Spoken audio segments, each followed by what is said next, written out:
I swear it's getting harder and harder to defend the passport bros.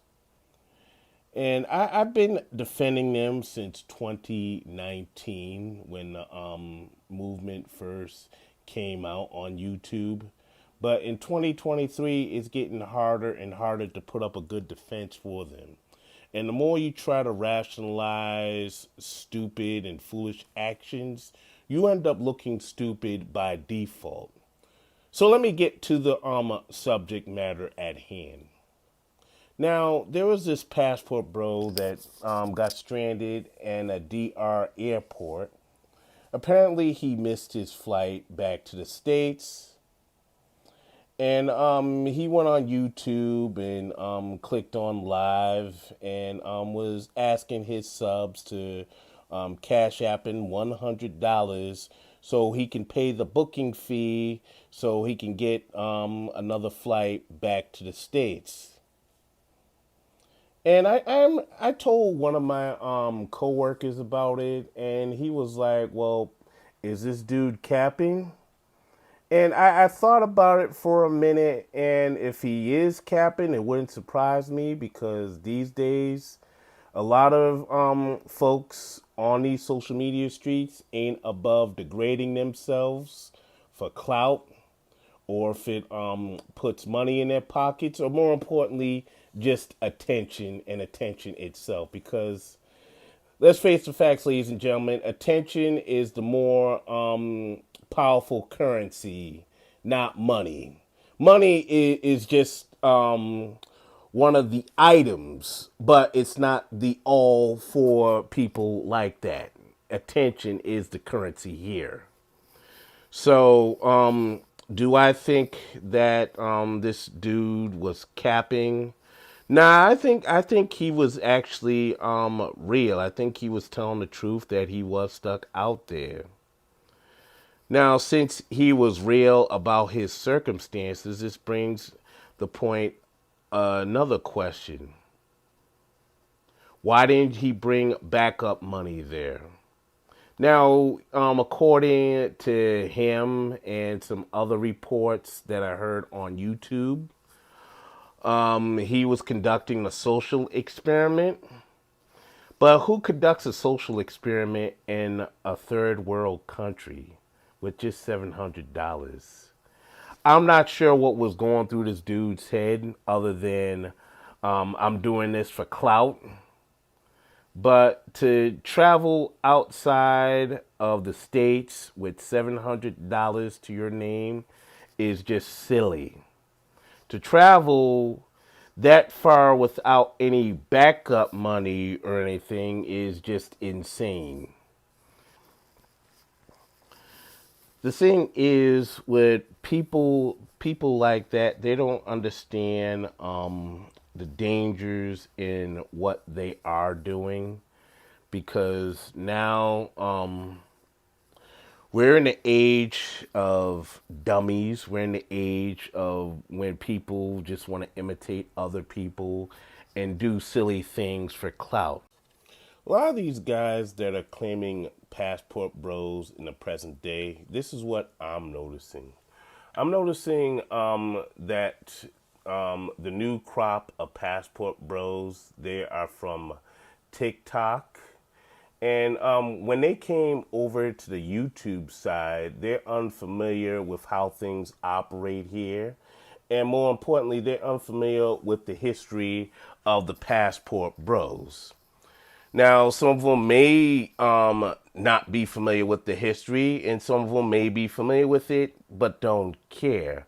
But I just think that it's just bad that they took their bad habits from TikTok and brought them to YouTube, where they exposed them to a whole other audience, a whole impressionable audience, and giving them the wrong ideas as to how to move and navigate in these countries. From my understanding, this particular content creator, he's from TikTok himself, much like an Austin Holloman. I heard him recount a few things over on a live stream. I wasn't sure if it was the Peso Man or if it was Taz exclusives. I think the Peso Man was just reacting to Taz exclusives live stream with him. But anyway, my point is a lot of these new cats that are coming up that are from TikTok, they're giving a lot of these young cats the wrong idea as to how to travel in these countries, which I'm against. And I just like to say props to the Andrew Show because I was watching his live stream that he done about this topic, and him and the other Black Man Travels were discussing this, and there was a few other people that were talking about this. I think one of them mentioned that you can get emergency money from the U.S. consulate or the embassy if you happen to be stuck in the country. So I think it's important that before a lot of these young cats go to these countries, they need to consider doing their homework first before they just buy that ticket or get on that plane. You know, because you can't afford to just be caught out here slipping like that, and to all of a sudden just depend on the kindness of strangers to get you back home is just absurd and irresponsible. And I'm left saying, geez, this dude didn't have any homeboys back home, any relatives that can spot him 100, so he can get back on the Spirit airline and go back. And Spirit Airlines, who takes Spirit Airlines over? Well, but I ain't gonna. Everybody's budget is different, so I ain't gonna really go there.